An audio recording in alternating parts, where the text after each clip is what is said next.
जानकी वल्लभ विजयते। नमो राघवाय। नमस्कार मित्रों, आज हम बात कर रहे हैं पवित्र आमल की एकादशी की, जो इस साल 27 फरवरी को मनाई जाएगी। कहा जाता है कि इस दिन भगवान विष्णु की पूजा और व्रत करने से जीवन में सुख, शांति और समृद्धि आती है। इसीलिए भक्त इस दिन पूरे श्रद्धा और नियम के साथ व्रत रखते हैं।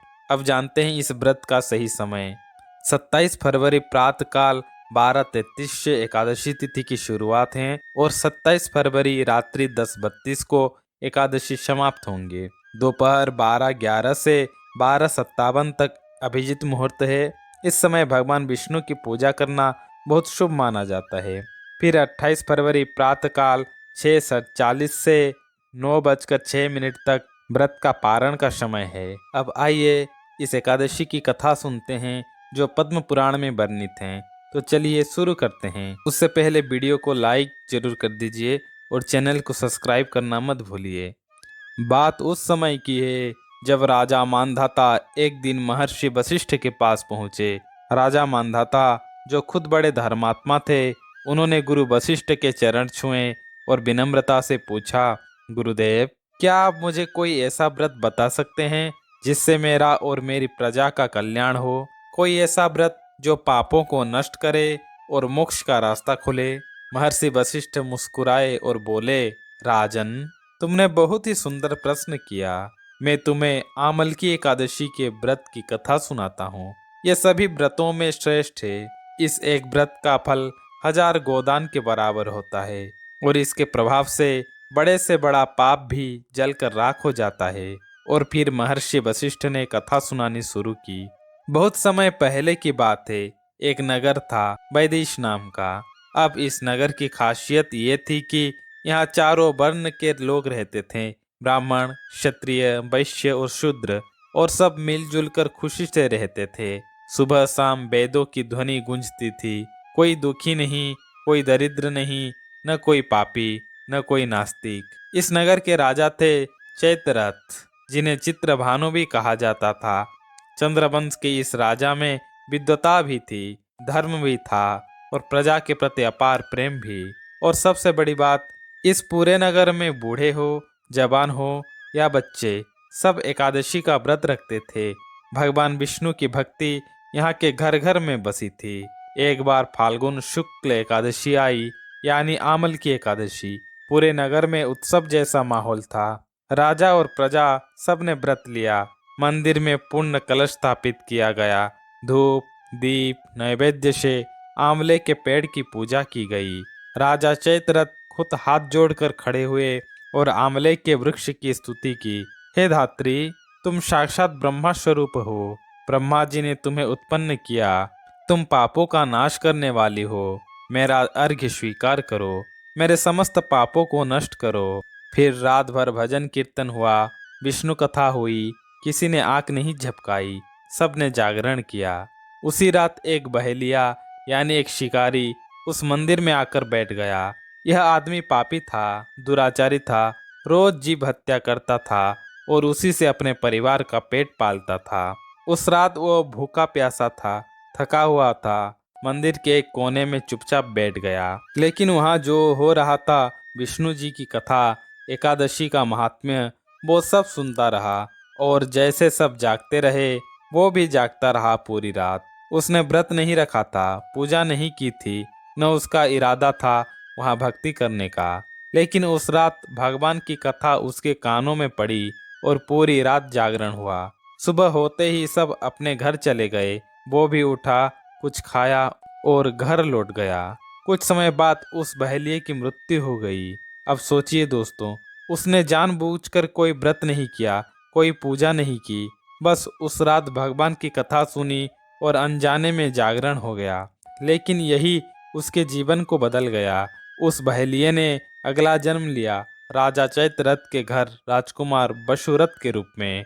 और यह वशुरथ तेज में सूरज जैसा, चेहरे की चमक में चंद्रमा जैसा, वीरता में भगवान विष्णु जैसा और क्षमा में धरती माता जैसा था।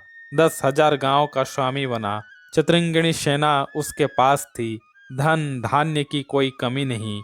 और सबसे बड़ी बात, वो धर्मात्मा था, सत्यवादी था, दानशील था। प्रजा को वो अपनी संतान की तरह पालता था। यही था उस एक रात के अनजाने जागरण का फल। एक दिन राजा बशुरत शिकार पर निकला। घने जंगल में रास्ता भटक गया। थक गया तो एक वृक्ष के नीचे लेट गया और उसे नींद आ गई। तभी वहां आए कुछ म्लेच्छ, पहाड़ी डाकू और दुश्मन कबीले के लोग। उन्होंने सोते हुए राजा को देखा और आपस में बोले, यही है वो राजा जिसने हमारे लोगों को मारा है, हमें देश से निकाला है। आज इसे छोड़ेंगे नहीं। सब मिलकर राजा पर टूट पड़े, तरह तरह के हथियार चलाए। लेकिन दोस्तों, चमत्कार हो गया। राजा पर जो भी अस्त्र शस्त्र आए वो फूलों की बारिश जैसे बन गए। एक भी बार नहीं लगा। राजा को खरोच तक नहीं आई। और फिर राजा के शरीर से एक दिव्य स्त्री प्रकट हुई। उसका रूप अद्भुत था, लेकिन भ्रुकुटी तनी हुई थी। आंखों से जैसे अग्नि निकल रही हो। वो साक्षात काल की तरह लग रही थी। वो साक्षात भगवान की वैष्णवी शक्ति थी।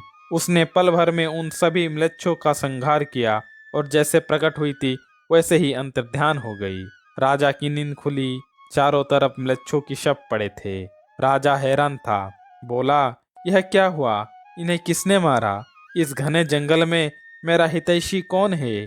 तभी आकाश से आवाज आई, हे राजन, जो सबका पालन करता है, जो भक्तों की रक्षा करते हैं, उस भगवान विष्णु के अतिरिक्त तुम्हारी रक्षा और कौन कर सकता था? राजा का मन अब भर आया। उसने हाथ जोड़े, आकाश की ओर देखा और भगवान को प्रणाम किया। फिर वो अपने राज्य लौटा और जीवन भर सुख और धर्म के साथ राज किया। दोस्तों, महर्षि वशिष्ठ ने राजा मांधाता को यह कथा सुनाई और फिर कहा, राजन, यह सब उसी आमलकी एकादशी के व्रत का प्रभाव था।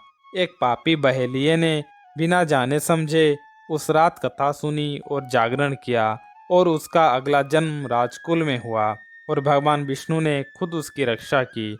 और इसके साथ आंवले की वृक्ष की महिमा भी उन्होंने बताई। यह कोई साधारण पेड़ नहीं है दोस्तों। इस वृक्ष की जड़ों में भगवान विष्णु का वास है। ऊपर ब्रह्मा जी हैं। तने में भगवान शिव विराजते हैं। शाखाओं में ऋषि मुनि, टहनियों में देवता, पत्तों में अष्टवसु, फूलों में रुद्रगण और फलों में प्रजापति निवास करते हैं। इसीलिए कहा गया है, आंवले का स्मरण करने से गोदान जितना पुण्य मिलता है। आंवले का स्पर्श करने से दोगुना पुण्य, आंवले का सेवन करने से तिगुना पुण्य मिलता है। तो दोस्तों, यह थी आम्ल की एकादशी की पौराणिक कथा। इस कथा से हमने जाना, भगवान की भक्ति और उनके नाम का प्रभाव इतना महान है कि अगर अनजाने में भी कोई उनसे जुड़ जाए तो भगवान उसे कभी निराश नहीं करते। आमल की एकादशी के दिन आंवले की वृक्ष की पूजा करें, व्रत रखें और भगवान विष्णु का ध्यान करें, भगवान राम का ध्यान करें, भगवान कृष्ण का ध्यान करें। यह व्रत आपके पापों को नष्ट करेगा और जीवन में सुख, शांति और मोक्ष का रास्ता खोलेगा। अगर यह वीडियो आपको अच्छा लगा तो लाइक करें, शेयर करें अपने परिवार और दोस्तों के साथ, ताकि यह पुण्य कथा और लोगों तक पहुँचे। और हमारे चैनल को सब्सक्राइब जरूर करें। नमो राघवाय।